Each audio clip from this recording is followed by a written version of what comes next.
ተዋህዶ መሸሸጊያዬ ኦርቶዶክስ መጠለያዬ ሰላምሽ ከፍ ይበልልኝ እናቴ ሁሌም ኖሪልኝ ሰላምሽ ከፍ ይበልልኝ እናቴ ሁሌም ላችሁበት የስፍራ የጊዜ አቆጣጠር ሁላችሁንም በጌታችን በመድኃኒታችን በኢየሱስ ክርስቶስ ስም ሰላም ላችኋለሁ። ሰላም እግዚአብሔር ከሁላችን ጋር ይሁን። ተወዳጆች እንግዲህ ዛሬ ያው ልብን ከሚሰብረው ሐሳብ እነሳና ከዛ በኋላ በእውነት ለመናገር በጣም ጠንካራ የሆኑ ነገሮችን አነሳለሁ። ሁላችሁም እንግዲህ የአገልግሎትን ለማሳለጥ ላይክ ያደረጋችሁ ብትጀምሩ በጣም ደስ ይለኛል። እንግዲህ ትውልዱን እያበላሽ ያለው መጽሐፍ እንደ ይሁዳ መጽሐፍ ምዕራፍ 1 ነው ያለው። በምዕራፍ 1 ላይ ጎረቤት ሀገርን ያቃጥላል ስለሚል የሰዶማዊነት ችግር አውቀውም ሳያውቁም እንደ ቀልድ እንደ ፌዝ እንደ ፋሽን ጀምረውት መውጫው ግን የሚጣፋበት ከባባድ ነገር አለና ጋዜጠኛ ሶፎንያስን ባየው ጊዜ በጣም ነው ልብ ያዘነው። በድያችኋለሁ አራታኒ ይቀርበኝ እናገኝ ፈቲ አባይ ሮማን ኡስታዝ አቡበከር በድሩዜ ኡስታዝ ሩቱሽ ማርኬታችሁን አስደፍጫችኋል። ይቀርበኝ አይዞ በቃ በእውነት ለመናገር እንደ አንድ ዜጋ እንደ አንድ ወንድሜ እንደታመመብኝ በዚህ ሁኔታ ውስጥ እንዳለ እየተሰማኝ፣ ስለዚህ በዚህ አጋጣሚ እንደዚህ አይነት ነገር አንድ ለትምህርት ይጠቅማል፣ ሁለተኛ ግን ሰውነት የሚፈልግ ነውና መላው ኢትዮጵያውያንና ኤርትራውያን እዚህ ልጅ ላይ ከመፍረድ ይልቅ እዚህ ልጅ ላይ አይዞ ብሎ ምናልባት አሁን የጀመረውን የሕክምና አገልግሎት በአግባቡ ተወጥቶ ወደ ጤናው ተመልሶ ከዚህ ቆሻሻ ተግባር ካመጣበት ጣጣ ወንድማችን ነፃ ሆኖ እኛም መቼስ አንዳንድ ጊዜ አፋችን ነውና ብዙ ነገር የሚያደርገው ይሄ ወንድም ጤናው ተመልሶ እንኳን ቢመለስ እውነት በፍቅርና በመከባበር በእውነት እግዚአብሔርም ከዚህ ነገር ነፃ ካወጣው እንደወጣ ሰው በሚያደርጋቸው የትኛውም እንቅስቃሴ ስለ ሰው ስንል እንግዲህ በደካማው መፍረድ አይቻልም። እግዚአብሔር ኃጢአተኛን ሳይሆን ኃጢአትን ነው የሚጠላው። ስለዚህ ወንድማችን ሳይወድ በግዱ እንደዛ ሆኗል። ከተያዙ በኋላ ደግሞ መዘዙ ከባድ እንደሆነ በብዙ እየተናገርናለን። ሰዶማዊነት በተለያየ ሀገር ላይ እያስከተለ ያለው ነገር በጣም ከባድ ነውና ትውልድ ንቃ እንላለን። ለወንድማችንም በእውነት ለመናገር ስለነዚህ ምስኪን ከረሜላ ሸጠው ስላሳደጉት እናት ሲል እግዚአብሔር አምላክ እንዲያድንልን እማምላክ ወላዲት አምላክ በምልጃዋ እንድትደርስለት በፍጹም ትሕትና ጠይቃለሁ። መቼም ሁሉ ሰው ጠያቂ ነው። ሁሉ ሰው ችግር አለበት።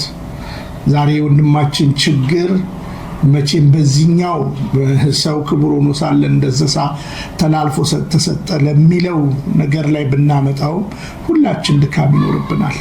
ስለዚህ ሁላችን ፈራጅ ከምንሆን በዚህ ወንድማችን ላይ በመሰሉ ወንድሞቻችንም ላይ እባካችሁ እንደ አንድ ዜጋ ወንድምን የማንሳት ነገር ከእንግዲህ ኢትዮጵያዊ ጃንደረባን እንደምናስበው በእውነት ለመናገር ረጋ ብላችሁ የኤርሚያስ ዘመንን ብታጠኑ ደግሞ ኤርሚያስን ከጉድጓድ ማን እንዳወጣው ታያላችሁና ለወንድማችን እንደዚሁ የራሳችንን ከዚህ ነገር የሚወጣበትን የሟርት ቃል ሳይሆን የመልካምነት ቃል ማበረታቻ የሚያስፈልገውን ነገር እንግዲህ ጥሩ ሕክምና ቦታ ነው ያለው። የሚያስፈልገውን ነገር ከጎኑ እንድንቆም እንደ አንድ ወንድም እንደ አንድ ቤተሰብ እንዳለው ሰው ያደራ መልክቴን እናገራለሁ። ወደ ሌላኛው አጀንዳዬ ስገባ ሰሞኑን እንግዲህ በካሊፎርኒያ የሐሰተኛ አጥማቂያን ጉዳይ በካሊፎርኒያ የተወገዙት አባ ዮሐንስ የሚባሉት ደርሶ ቢሆነኝ በዓለማዊ ስማቸው ደርሶ ቢሆነኝ የሚባሉት ሰው በእውነት ለመናገር የሚያደርጉት ድርጊት የሚያደርጓቸው የትኛውም ነገሮች አሳፋሪ እንደሆነ በብዙ ሚዲያ እያየን ነው። ትላንትናም የኢትዮጵያ ኦርቶዶክስ ተዋሕዶ ቤተክርስቲያን ማህበረ ቅዱሳን የለቀቀው ቪዲዮ አለ። ሁላችሁም ይህን ቪዲዮ እንድታዩና እንድትጋበዙ ያደራ መልእክቴ ነው። ዛሬ ግን ጠንከር አድርጌ አሁንም ዳግመኛ የምመጣበት በየወንዙ ሁለተኛ ጊዜ ሄዶ እያጠመቀ ያለው ግርማ መምህር ግርማ የሚባል ሰው ከልጁ ጋር ሰሞኑን እንደምታውቁት በዲሲ ይህ ሰው አልተመቸውም። ስለዚህ በሄደበት ጊዜ ሁሉ እውነት ለመናገር ብፁዕነታቸው ቡራኪያቸው የደረሰን ሁለቱም አባቶቻችን የካሊፎርኒያም ብፁዕ አቡነ ቴዎፍሎስ እንዲሁም ደግሞ የዲሲው ብፁዕ አቡነ ፋኑኤል ቡራኪያቸው የደረሰን ጠንካራ አቋም እያሳዩ አለና እኛም እንደ ልጅ ወደ ቅዱስ ሲኖዶስ ይሄ ጉዳይ ደርሶ እልባት እስከሚያገኝ ድረስ በእውነት ለመናገር ትጋታችንን እንቀጥላለን። እንግዲህ ይህ ሰው ግርማ እኔ እንደምታውቁት ከዝዋይ ጀምሬ ነው የማውቀው። አንዳንዶች እንግዲህ የማናውቀውን ሰው እንደማንናገር እንድትረዱን ነው እንግዲህ ያስተዳደጋችንን ቦታ ጨምሩሉ እየተናገርን ያለ ነው።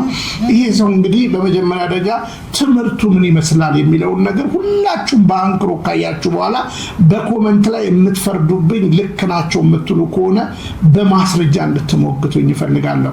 ከዛ በኋላ እንደገና ደግሞ በጣም የምትደነቁበት ነገርን ደግሞ ታዩታላችሁ። አባቶች ምን እያሉ እንዳሉ ማለት ነው። ይሄ ሰው ምን እያለ ስለዚህ ሁሉም ኦርቶዶክሳዊ ቆም ብሎ ማየት አለበት። ይህ ትምህርት ከየት የመጣ ነው የሚል ነገር መጠየቅም አለበት። ለምሳሌ መምህር ግርማ ምን ብሎ ይናገራል? እኔ ሰይጣን አለብኝ ብሎ ይናገራል።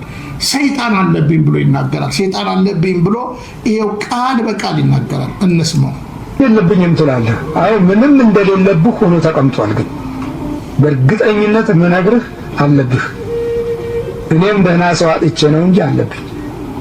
ደህና ሆነህ ከመጣህ እቀበልሃለሁ እና አግዘኝና አስወጣልኝ እልሃለሁ።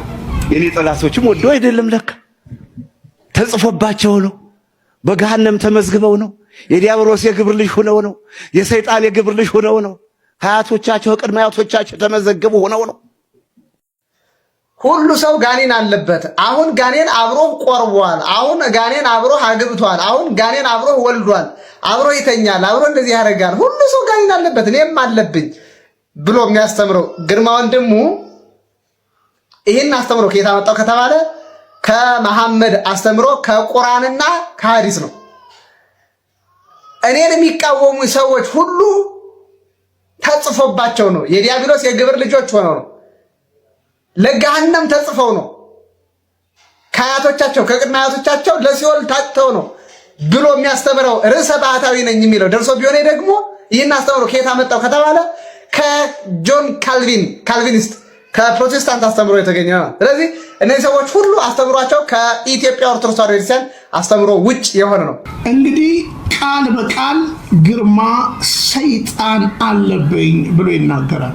ስለዚህ አንድ ሰው ሰይጣን ካለበት አጋንንት የሚያስወጣው በምንድን ነው ማለት ነው? መልሱን ለእናንተ ተዋለሁ። ያ ብቻ ሳይሆን ግርማ ንጉሥ ዳዊትን የጠቋር መንፈስ ነበረበት ብሎ የሚናገረው ይኸው አሰማችኋለሁ። ጥቋር አንገቴን ይዞኛል። ብርድ ጠቋር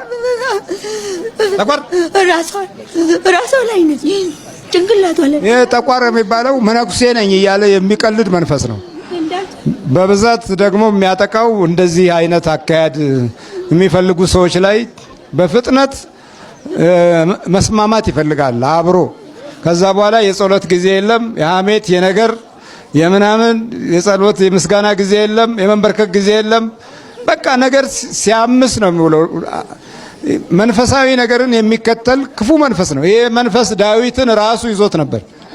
ዳዊትን የሚጸልየው ዳዊት ራሱ ይዞት ነበረ። እንግዲህ ተወዳጆች ንጉሥ ዳዊትን የጠቋር መንፈስ አለበት ብሎ በድፍረት እንደሰማችሁት አለ። ስለዚህ የጠቋር መንፈስ በእውነት ምንድን ነው? እንግዲህ እነዚህ ኦፋ ቡኮ፣ ጠቋር አባቡሌ፣ ተኩላሽ ኢያሱ፣ አዳልሞት የሚባሉ በአገር ባህል ውስጥ ወይም ኢትዮጵያ ውስጥ ያሉ ናቸው እና ንጉሥ ዳዊት እንግዲህ የጠቋር መንፈስ አለበት ሲል ቃል በቃል ሰምታችኋል። አጋንንት አለብኝ፣ ንጉሥ ዳዊትም አለበት። በጣም ከባባድ ነገር ለወጡ ስብሐት ስለ ክርስቶስም ከባባድ ነገር ይናገራል ስለ ሐዋርያው ቅዱስ ጳውሎስም። እንግዲህ ይህ በእንዲህ እንዳለ ደግሞ እንግዲህ ከቤተ ክርስቲያን ታላቅ እንግዲህ ቤተ ክርስቲያን 7 ምስጢራት አሏት። እንግዲህ ደግሞ ዶግማችን ደግሞ 5 ነው። በዶግማችንም ሆነ በቤተ ክርስቲያን ምስጢራት ውስጥ ያለው ምስጢረ ቁርባን የሚባለውን ነገር ደግሞ ግርማ በገዛ ፈቃዱ ለዚህ ትምህርት ያውለዋል እንደፈለገ።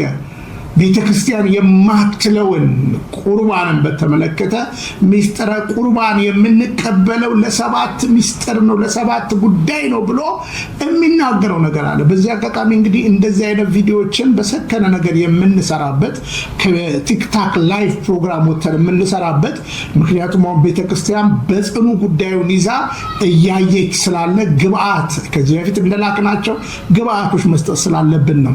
ስለሆነም ግርማ ቁርባን የምንቆርበው ለ7 ጥቅም ነው ብሎ መጽሐፍ ቅዱሳዊ ቤተ ክርስቲያናዊ ነገር ይናገራል። እስኪ እንስማውና እንመለስ። አሁን ቅዱስ ቁርባን ለ7 ነገር ይጠቅመናል።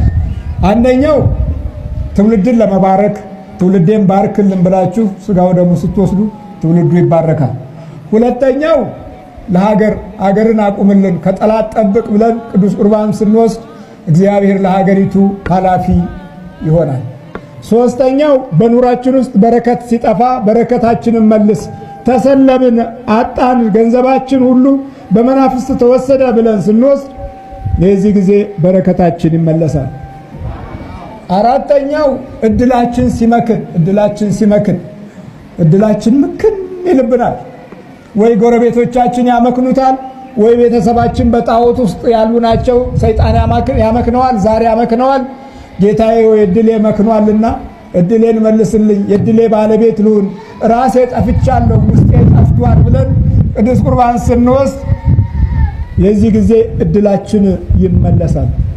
አምስተኛ ጠላት ሲከበን ሲወረን በብዙ መንገድ ሲያጠቃን በግልም በማህበራዊ ሕይወትም ክፉ ፍጥጫዎች ሲበዙብን የክርስቶስ ሥጋና ደም ስንወስድ የዚህ ጊዜ ጠላት ዝም ይላል። ምን ይላል? አየ ምልክቱ ይሄ ነው። በእስራኤሎች ኦት ይሉታል። አሌፉን ሲጠቀሙ ኦት፣ አንተ ምልክት ስጠን ማለት ነው። ይሄ ምልክት ደግሞ ምንድነው? ማንነትን ማግኘት ነው። ማንነትህ እየጠፋ የምትኖረው ኑሮ ሁሉ ግብ የለውም፣ ዓላማ የለውም። ማንነታቸው የጠፋቸው ሰዎች መሪዎች ሲሆኑ እንዲህ ተዝረክርከን ብልሽት ነው የምንለው። ትርፋችን ስድብ እንጂ ጸጋና ሞገስ አይደለም። ትርፋችን ውርደት እንጂ እንከንና ጥፋት እንጂ በጎነት የለም። የጽድቅ ጌታ ኢየሱስ ክርስቶስ ለዚህ መጣልን። ሌላው ደግሞ 6ኛው ቅዱስ ቁርባን ስንወስድ 6ኛው ጎረቤቶቻችን ወይም ደግሞ ቤተሰባችን ወይም ሌላው ጉስቁልና ውስጥ ሲወድቅ ጌታ ሆይ እባክህ እየጎሰቆለ ነውና ከድህነት ጉስቁልና ታደገው ብለን ለሌላው ቅዱስ ቁርባን እንወስዳለን። ለሌላው ለመሪውም ጭምር። መሪው ሕሊና አጥቷልና እባክህ ግፈኛ ሆኗል፣ አጥፊ ሆኗል፣ ሐሰተኛ ሆኗል፣ ሴረኛ ሆኗል መሪው፣ እባክህ ለመሪውም ሕሊና ስጥ። ዝም ብለን ብቻ አስቀድሰን መሄዳችን በረከትን አላመጣልንም። እግዚአብሔር ለኢያሱ ሲነግረው ነገ በመካከላችሁ ድንቅ ነገር እግዚአብሔር ያደርጋልና ዛሬ ተቀደሱ ነበር ያላቸው። ለመሪውም ለጎረቤቱም ጠማማ ለሚያስቡትም ዓይናቸውም ሆነ ሕሊናቸው ቡዳ ለሆኑትም ቅዱስ ቁርባን ስትወስዱ ሕይወታቸው ከናንተ ላይ አያርፍም። መተተኛውም፣ ሟርተኛውም፣ አስማተኛውም፣ ጠንቋዩም፣ በየመንደሩ ያለ ቃልቻውም ዝም ይላል። ሌላው ሰባተኛው ቀጣዩን ትውልድ ለ400 ዓመት የሚሆን ለ300 ዓመት እድሉን ማየት እንድትችሉ ነው። እየሰማችሁ ነው። አብርሃም ለ400 ዓመት አየና ወይኔ ብሎ አለቀሰ። 400 ዓመት ባርነት ውስጥ የኔ ዘር ይወድቃል አለው። አዎ የጨለማው ጊዜ አለና ያንን ጊዜ የሚያልፉት ከባርነት በኋላ ኃያልነት አለ አለው። ይሄንን ተስፋ አደረገ። ከባርነት በኋላ ኃያልነት አለ። እኛ ስንት ዘመን ባሪያዎች ሆነን በራሳችን መሪዎች፣ በራሳችን ሰዎች፣ በራሳችን ልጆች ተቀጠቀጥን፣ ተገረፍን፣ ተሰቃየን፣ ታሰርን፣ ተደበደብን፣ ፈራን፣ ደነገጥን፣ ሞትን፣ ተሰቃየን። በየጫካው በየጥሻው ተጣልን፣ ወደቅን፣ ተቀበርን። ስንት ዘመን ያ እንደ ወገን መሆኑ ቀርቶ እንደ ጠላት ወገን እየተቆጠረ የትም ቦታ ሲጣል፣ ይሄ ጽድቅ ነው? ይሄ ነው ክርስትናችን? የክርስትናችን ዋጋ ከዲያብሎስ ጋር እንዲተሳስረን መኖር ነው። እንግዳ የሚሆንብን ነገር የሆነው አሁን ይሄ ነው። ስለዚህ ለትውልድ ውስጥ አሻግሮ ማየት። እንግዲህ እንደተመለከታችሁት ግርማ በግልጽ አማርኛ ለሰባት ጥቅም እንወስዳለን። ሀገር ሰላም እንዲሆን፣ ለጎረቤቶቻችን የድሮ የወደፊት ዘመናችንን እንድናይ መሰል ነገር ደርድሮ ከቅራቅንቡ ንግዱ ጋር እንዲያመቸው አድርጎ ትልቁን የቤተ ክርስቲያን ምስጢር፣ ትልቁ የቤተ ክርስቲያንን ዶግማ በእንዲህ ያክል ያፈርሳል።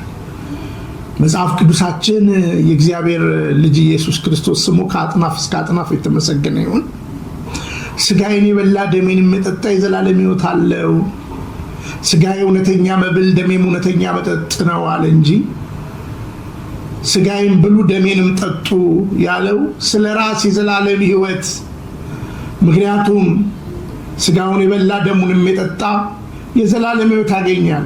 ከዘላለም ሞት ወደ ዘላለም ሕይወት ይሻገራል። ለዚህ ነው ቤተ ክርስቲያን በእምነት ብቻ ሳይሆን በእምነትና ምስጢራትን በመፈጸም ይህን ክቡር ምስጢር ግን ግርማ ለጎረቤትና ለጠላት እያለ ከዛ ለጠላት መከላከያ መቁጠሪያ ለመሸጥ ለተለያየ ጥቅሙ ሲል ይህንን ትምህርት እንደፈለገ ሲተረጉመው እናያለን። ለምሳሌ እኔ ጎረቤቶቼ ሙስሊሞች ናቸው። ስለዚህ ለጎረቤት እንቆርባለን ከተባለ ቁርባን ለጎረቤት መቁረብ ይቻላል እያላችሁ ነው። ቤተክርስቲያናችን ግን በአንክሮት የጌታን ስጋና ደም ቁርባንን የምንቀበልበት ትልቁና ዋናው ነገር ስለ ዘላለማችን ነው። የዘላለም ሕይወት ለማግኘት በቁርባን ውስጥ የሚገኝ በረከትን ለማግኘት ደሙ ከኃጢአት ስርየት ስለሚያነጻ የእግዚአብሔር ሕዝብነት የመጨመር ጉልበትን ይህንን ነገር ነው ቤተክርስቲያን የምታስተምረውና የግርማ ትምህርትን እንግዲህ ይሄው በቃሉ ነው የሚናገረው። ወሬ አይደለም እናረካው። ሁላችሁም እንድትሰሙ ያደራ መልእክቴ ነው። ከዛ ውጭ እንግዲህ እያንዳንዱ አገልጋይ ሊታይ የሚገባው በመቅደስ ነው ወይም በቤተክርስቲያን ቅጥር ግቢ ውስጥ ነው መታየት ያለበት። ግርማ ግን በየወንዝ ዳር ነው እያገለገለ ያለው። በየወንዝ ዳር ኑ ላሳያችሁ እያለ እንደፈለገ ይናገራል፣ እንደፈለገ ያደርጋል። ደግሞም ያ ብቻ ሳይሆን እዛ መንፈሳዊ አገልግሎት አገለግላለሁ የሚለው ወንዝ ዳር ደግሞ የሚበላ የሚጠጣም እዛው ጋር አለ ብሎ ደግሞ ምግብ በካሽ ያሽጣል። ይህንንም ይኸው ከፖስተሩ ላይ ማየት ትችላላችሁ። ስለዚህ ሰውዬ መቅደስ ውስጥ የለም። ይህ ሰውዬ ቤተክርስቲያን ውስጥ የለም። ለማደናገር የግብፅ ቤተክርስቲያን ብሎ ይናገራል። ግብፅ ሀገር እንደሄደ አልሄደም። እና በጣም የሚገርማችሁ ነገር ወዳጆቼ በግብፅ ሀገር እንኳን ልጁ በሄደ ጊዜ እንግዲህ ቤተክርስቲያን የመጨረሻውን ጊዜ እንግዲህ የስቅለቱን ማለፈው ያላሳለፍነውን ጾም በሕማማቱ ጊዜ በስቅለት ዕለት የግርማ ልጅ ወንጌል እሰብካለሁ ብሎ አዳራሽ ውስጥ እነዚህ ምስኪን እህቶቻችንን ሲገፍ ነበረ። ስለሆነም ትምህርቱ በቀጥታ በቅዱስ ቤተክርስቲያን ትምህርት ሲመዘን ይህ መጽሐፍ ቅዱሳዊ ነው፣ ይህ ቤተክርስቲያናዊ ነው። ይህም በትህትና ስሙ። እነዚህ ሰዎች ቢዝነስ እንጂ በእውነት ለመናገር ለቤተ ክርስቲያን አዝነውና ለቤተ ክርስቲያን ተቆርቁረው ለትውልዱ ማዝነው እንዳልሆነ 100% በእርግጠኝነት እነግራለሁ። ምናልባት በሚቀጥለው መርሃ ግብር ሳደርግ በአንድ ኮምፓውንድ ውስጥ ብቻ ግርማ የገዛቸው 4 ቤቶችን በማስረጃ ያሳያቸዋለሁ። የማስረጃና የመረጃ ጉዳይ ምንም ችግር እንደሌለብን ታውቃላችሁ። ከሚኖርበት ብቻ በቅርብ ቀን እና ቢዝነስ ነው እንጂ ለቤተ ክርስቲያን አይደለም። ስለዚህ ከቤተ ክርስቲያን ቅጥር ውጪ የሚደረጉ አገልግሎቶች መስቀል በጉልበት በገንዘብ የጨበጠ ሰው የሚያደርገውን ነገር ትውልድ እንድትነቁ ለንግድ የተሰማራ ሰው ነው የምንላችሁ ለዚህ ነው። ስለዚህ ቅድም አነሳውላችሁ እንግዲህ ሰው አጋንንት አለብኝ ይላል። ይሄ ሰው እንግዲህ አጋንንት አለብኝ ለማለት እሱን ደግሞ እኔ ብቻ ሳልሆን እነ ንጉስ ዳዊትም ሎቱ ስብሐት ክርስቶስን ራሱ ማቴዎስ ወንጌል ምዕራፍ 4 ቁጥር 10 ላይ ወደ ምድረ በዳ መራው የሚለውን አጋንንትን የመራው ሎቱ ስብሐት እስከማለት ሐዋርያ ቅዱስ ጳውሎስ የሥጋ በሽታ ተሰጠኝ የሰይጣን መውጊያ ተሰጠኝ ብሎ የሥጋ በሽታን የሚናገረው ዘመኑን ሙሉ ሐዋርያ ቅዱስ ጳውሎስ አጋንንት ይዞት ነበር ብሎ በድፍረት ይናገራል። ያ ብቻ አይደለም፣ ትልቁን የቤተ ክርስቲያን ሚስጥርን በእንዲህ ሁኔታ ያፋልሳል እንደሰማችሁት።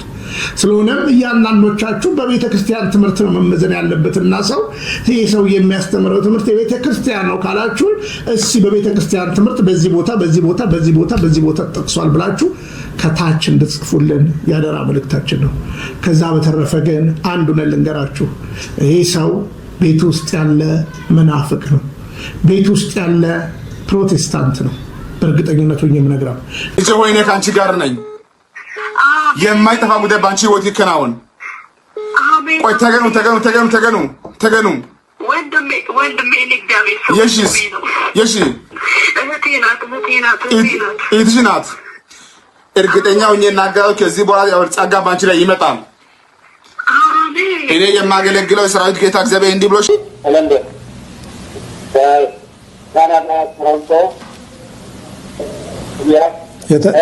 መንፈሱ የሚሸኝላችሁ የተዘጋጀ ያ ማን አንተ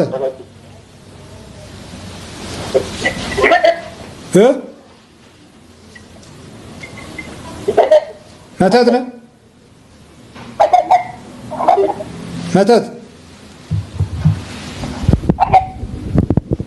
ሰይጣንና አጋንንት ነህ?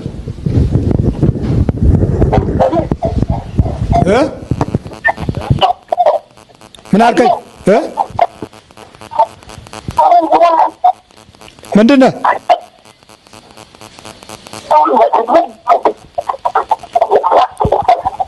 በደንብ ተናገር። በጌታችን በኢየሱስ ክርስቶስ ስም ታዛል። ሰይጣንና አጋንንት ነህ?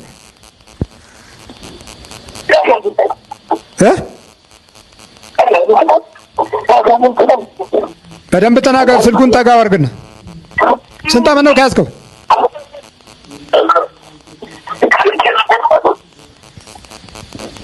ምን አልከኝ? የ2 ዓመት ልጅ ሆነው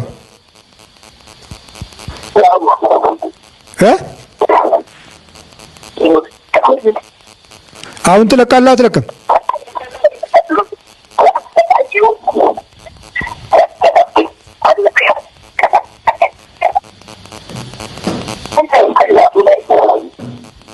እሺ በል ተዘጋጅ። ስንት ናችሁ? ስንት ነህ? እሺ በኢየሱስ ክርስቶስ ስም በድንግል ማርያም ስም በቅዱስ ሚካኤል ስም ወደ ሲኦል እንገባለን። ቶሎ 7 ጩኸት ነውታ ቶሎ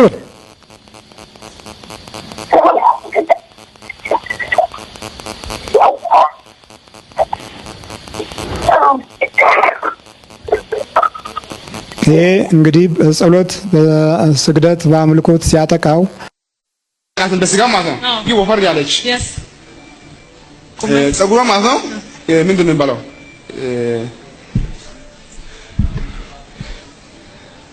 ያው ልጅ ሙሉ የሆነ ጸጉር ነው ማለት ነው። ሙሉ የሆነ ጸጉር ማለት ነው። እኔ ስለጸጉር በደምብ ስለማላውቅ ነው። አሜን አሜን። ግን ማለት ጸይም ነገር ነው ማያት። እሺ ወፈር ያለች አጠር ያለች እናትሽ ትንሽ ተራዝማለች። አንቺ ራስሽ ጉዳይ። በመጨረሻ እንግዲህ ይህ ሰው በቅርብ ጊዜ ወደ አሜሪካ በሄደ ጊዜ ልጁ ታዩት ያጋራው መልእክት አለ። እኛ የምናጠምቀው ጥምቀት የሥላሴ ልጅነትን የሚያሰጥ ነው የሚል ግልጽ ንግግርን ተናግሯል።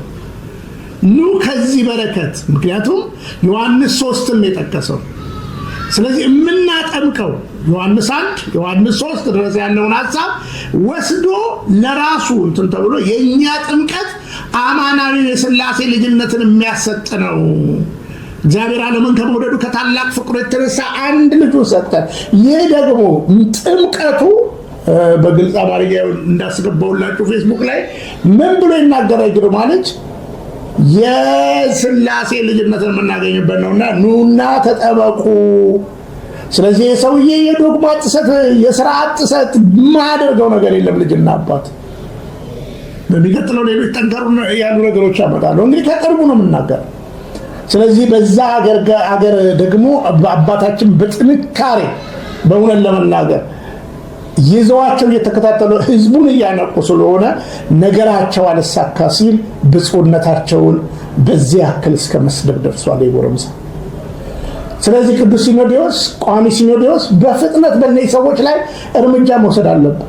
ተዋህዶ መሸሸጊያዬ ኦርቶዶክስ መጠለያዬ ሰላምሽ ከፍ ይበልልኝ እናቴ ሁሌም ኖሪልኝ ሰላምሽ ከፍ ይበልልኝ